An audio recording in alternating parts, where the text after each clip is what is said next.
Hi guys, welcome back to CodeMine. Carrie here. So hope you guys are enjoying our C programming tutorial on our channel CodeMine. And the guys who are new, the link of complete course is given into the description, and you guys can go through that playlist and start this course from starting, right? So let's start this topic of pointers into a C programming, and we will understand deeply what is pointer, right? And we will do some basics programming to understand this thing. So what is pointers, right? What is pointers? Pointer is basically, in simple word, it's a variable which store the memory address of a variable, right? Or in simple word, it is a reference of another variable, right? So pointer is a variable that hold the memory address, right? This address is a location of another object or an array or a string or a integer variable or a float variable, right? So that is pointer. Basically, it points to a value or a variable. So that is pointer, right? For example, here we have a memory. This table is a memory, right? Where we store our program, our variables, values, right? This. Here we have a one example, int a 30, star p. That is, so in C we always write down pointer with star, right? And we assign the value p is equal to ampersand a. So if we use p, then it's mean we are we are calculating the memory address, right? If we are using, so we are working on the memory address. So if we use star p into a program or any variable with the star, it means we are now doing the calculation on the value, right? So that is that. So for example, a is here. So a is 30, right? So the a will be this memory address, right? So this is just a demo to understand. So 30 will be stored on this memory address. So what is p? So p will be another variable that store the memory address of this a, right? So basically it will indirectly point to the 30, right?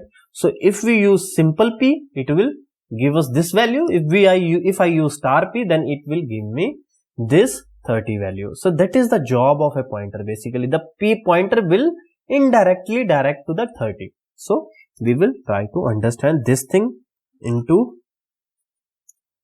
a C programming, right? So that is a very, very important topic of pointers, right? And if you guys have any query, any question related to any topic in a C programming, you guys can comment into the comment box. And I am now writing down this program, and here is that. So int a is equal to 30, then we have star p, right?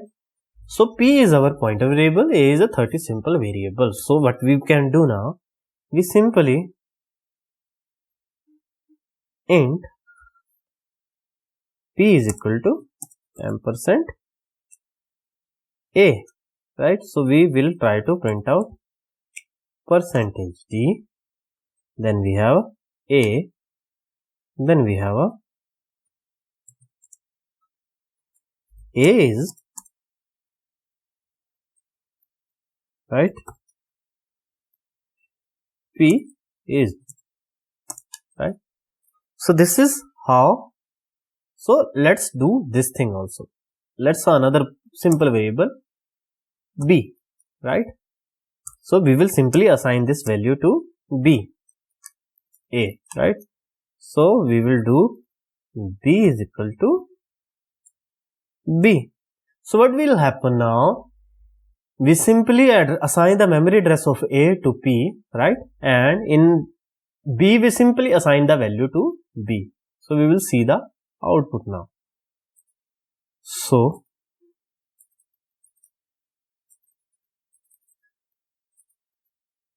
we will try to run this program. So our program is pointer.c.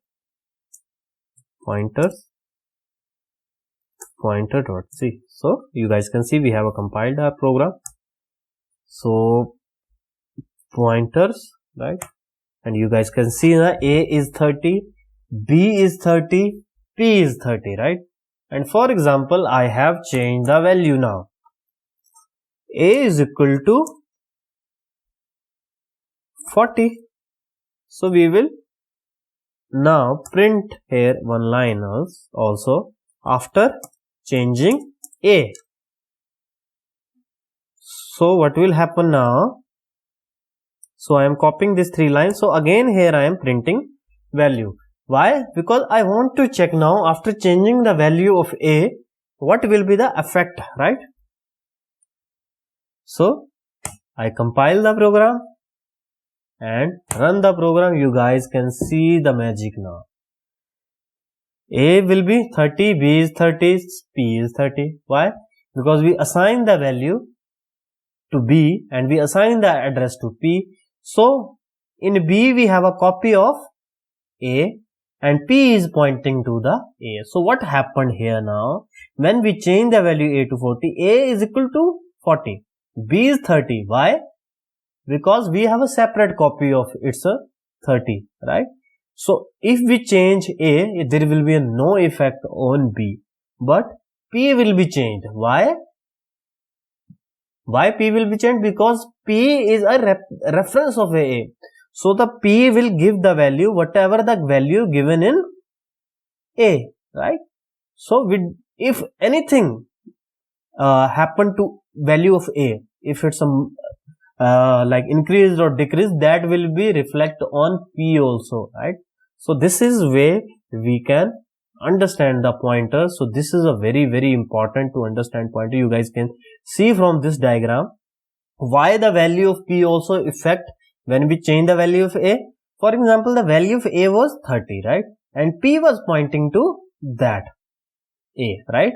So now I have replaced this 30 with 40. So P was again pointing this location, right? So if I change this thing, then I again going to get that value, then automatically I will get the 40 instead of 30, right? And if I talk about P or another variable B, so for example, B store at this location, so it will store a separate 30 here, right? It will store separate 30 here. So whatever the changes will come here, so we do not have any concern with this location.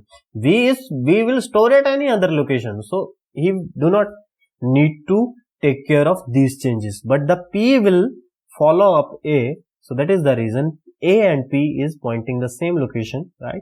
So that is the reason we are getting the changes everywhere, right? So this is about the pointer and it's a very vast topic. If you guys want a very specific program on pointers, so we can do that also, right?